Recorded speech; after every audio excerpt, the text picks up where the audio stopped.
اللہ کے ذکر کے لیے اور ذکر اللہ کے اجتماعی طور پر جتنے فضائل احادیث میں خاص طور سے منقول ہیں، وہ فضائل کئی دفعہ بیان ہو چکے ہیں، اور فضائل ذکر کتاب رسالے کے اندر ہمارے حضرت شیخ نور اللہ مرقدہ نے تحریر فرما دیے ہیں۔ ان فضائل کو مستحضر کر کے، ان فضائل کا دھیان کر کے مجلس ذکر میں شریک ہونا چاہیے۔ اور ویسے بھی تنہائیوں میں، خلوت میں، جلوت میں، اپنے مکان میں، بازار میں، کمائی میں، اپنے اپنے کاروبار میں، مختلف مقامات پر خوب کثرت سے اللہ کا ذکر کرنا چاہیے۔ یہاں تھوڑی سی دیر کے لیے جو ذکر کے لیے جمع ہوتے ہیں، اس کا مقصد ایک یہ بھی ہے تاکہ تھوڑا سا ذکر کا ذائقہ ہمیں نصیب ہو جائے، اور خاص طور سے جو احباب ذکر جہری کرتے ہیں ان کے ذکر جہری کی آواز ان کے بھی کانوں سے اور دوسروں کے بھی کانوں سے، ان کانوں سے جو سر میں لگے ہوئے ہیں، دل کے کانوں تک آواز پہنچ جائے اور دل کے کان کھل جائیں۔ حدیث میں آتا ہے، فرمایا نبی پاک صلی اللہ علیہ وآلہ وسلم نے، اللہم افتح مسامع قلبی لذکرک، اے میرے اللہ میرے دل کے کان اپنے ذکر کے لیے کھول دے۔ کہیں اللہ کا کوئی بندہ بیٹھا ہوا زور سے ذکر کر رہا ہو، اس کے پاس بیٹھ کے آپ خالی اللہ کا ذکر سنیں، غور سے سنیں، توجہ سے سنیں، اللہ کی محبت سے سنیں، انشاءاللہ دل کے کان کھل جائیں گے۔ ظاہری کانوں سے، یہ سر میں جو کان لگے ہوئے ہیں، ان سے آواز پار ہو کر دل تک پہنچے گی انشاءاللہ۔ اور آپ جتنی کثرت سے اللہ سے یہ دعا مانگیں گے، جو دعا رسول خدا صلی اللہ علیہ وسلم نے بار بار مانگی ہے، اور رسول خدا صلی اللہ علیہ وسلم کا خود اپنا ذاتی عمل اللہ کے ذکر کی کثرت کا رہا، اتنی کثرت کا رہا کہ فرماتے ہیں صحابہ کرام رضوان اللہ علیہم اجمعین، کان رسول اللہ صلی اللہ علیہ وسلم یذکر اللہ فی کل احیانہ، رسول خدا صلی اللہ علیہ وسلم ہم وقت اللہ کے ذکر میں مشغول رہتے تھے۔ ایک صحابی نے پوچھ لیا، یا رسول اللہ صلی اللہ علیہ وسلم، جہاد فی سبیل اللہ زیادہ افضل ہے یا اللہ کا ذکر زیادہ افضل ہے؟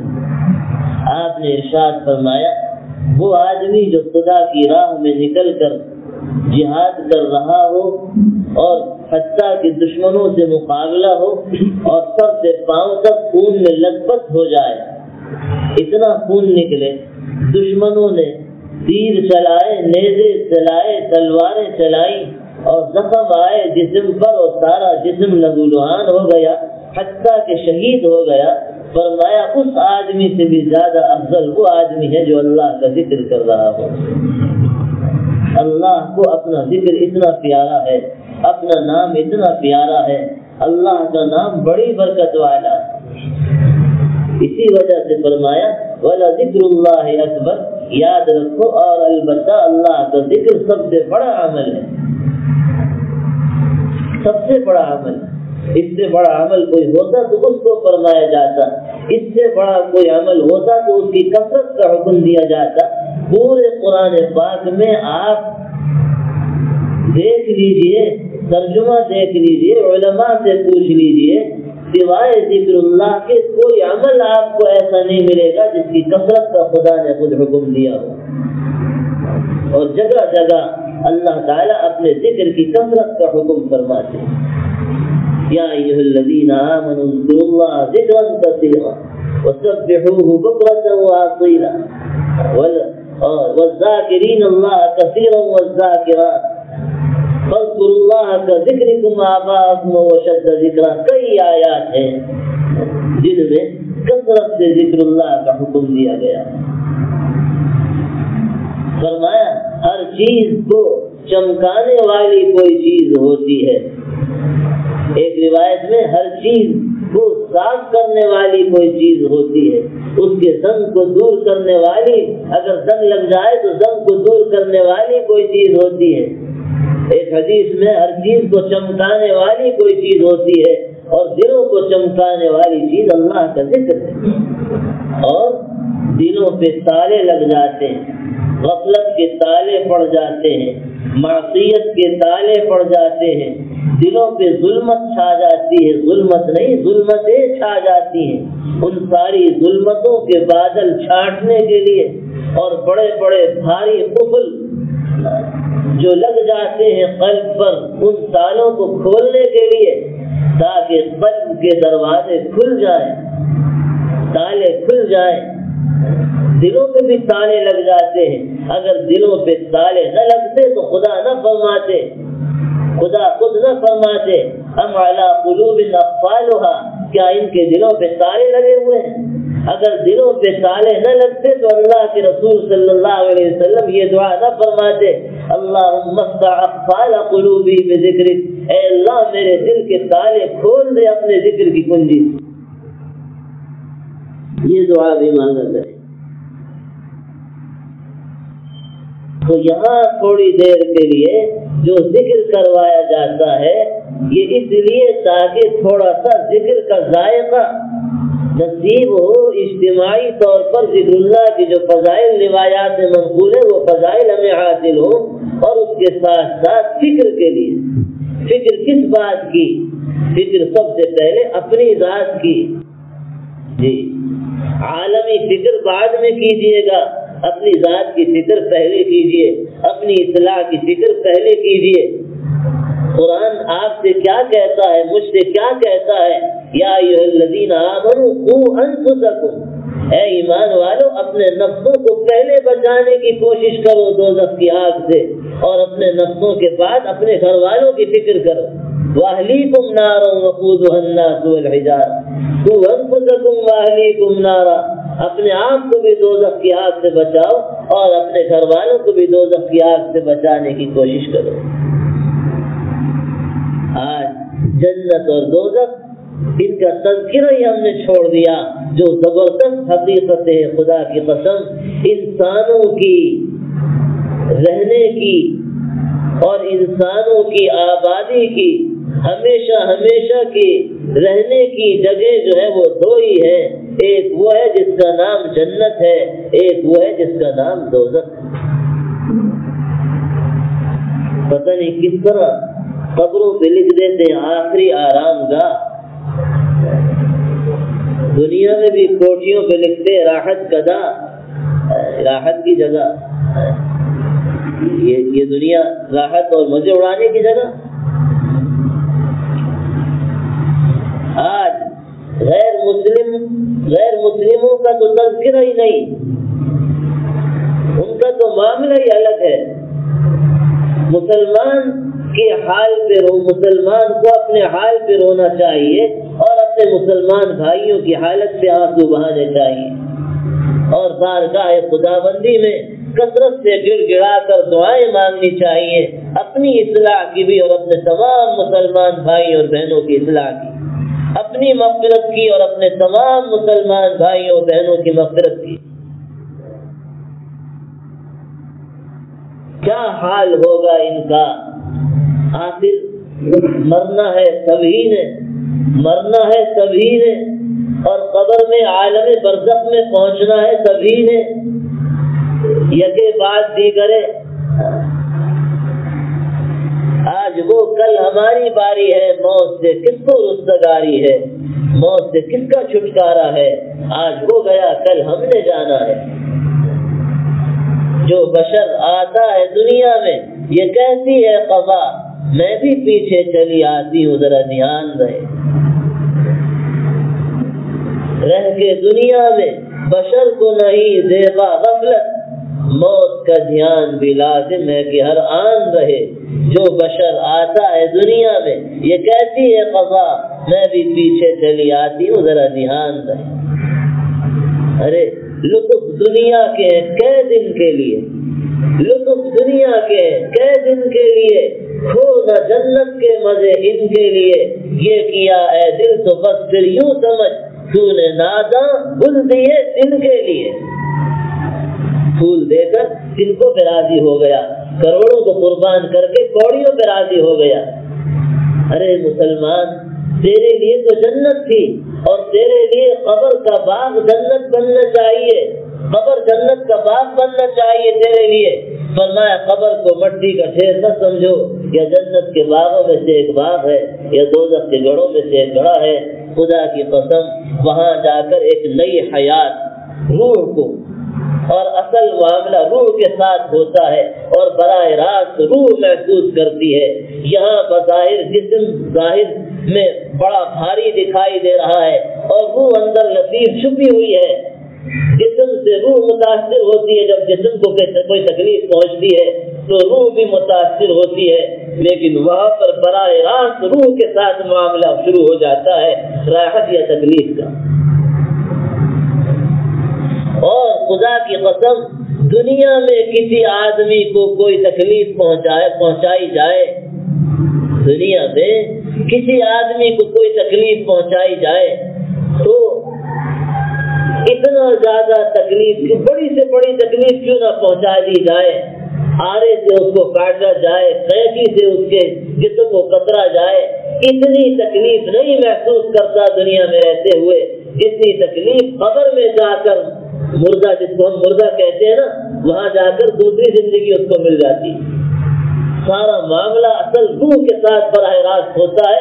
جتنی تکلیف اگر خدا نخواستہ قبر دوزخ کا گڑھا بن گئی، اور جیسا کہ روایات میں آتا ہے خاص طور سے نماز کے چھوڑنے پر، جو نماز کو جان بوجھ کے چھوڑتا ہے عذاب قبر میں مبتلا ہو جاتا، کسی کی غیبت و چغل خوری کرتا ہے عذاب قبر میں مبتلا کر دیا جاتا ہے، پیشاب سے احتیاط نہیں کرتا، پیشاب کی چھینٹوں وغیرہ سے بچتا نہیں، استنجا وغیرہ صحیح نہیں کرتا، قبر کے عذاب میں مبتلا کر دیا جاتا ہے۔ اور بہت سے بدعملیوں پر روایات میں عذاب قبر کا ہونا یہ صحیح روایات میں وارد ہوا ہے۔